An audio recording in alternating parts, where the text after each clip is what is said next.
सभा मध्ये हंस मध्ये वको यथा।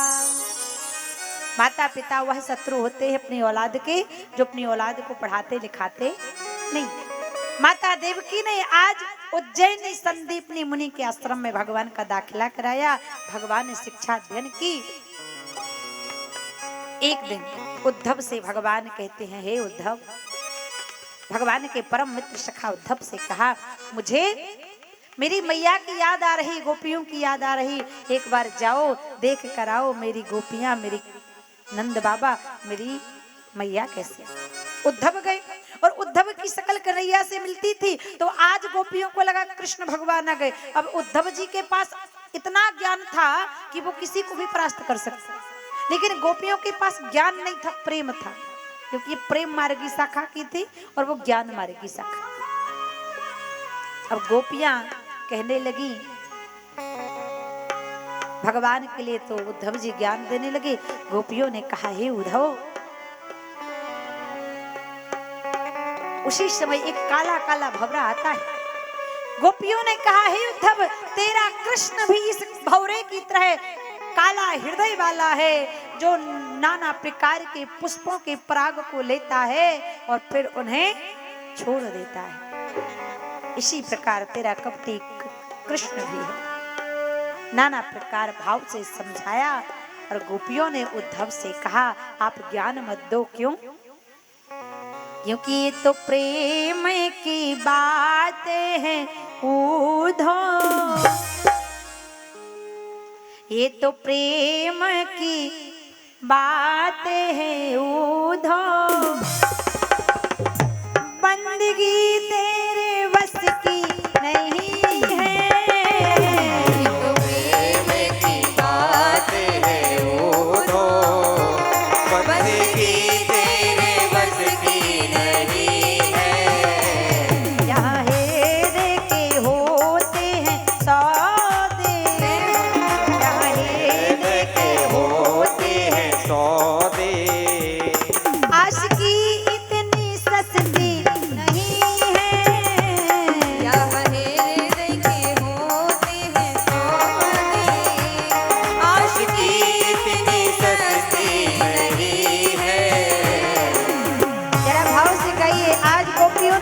गहरा ज्ञान उद्धव जी महाराज को दिया।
उद्धव जी महाराज की। उद्धव जी का ज्ञान शांत हो गया, गोपियों का ज्ञान लेकर उद्धव जी भी प्रेम मार्गी शाखा के बन गए। बोलिए कृष्ण कन्हैया लाल की। अब कंस के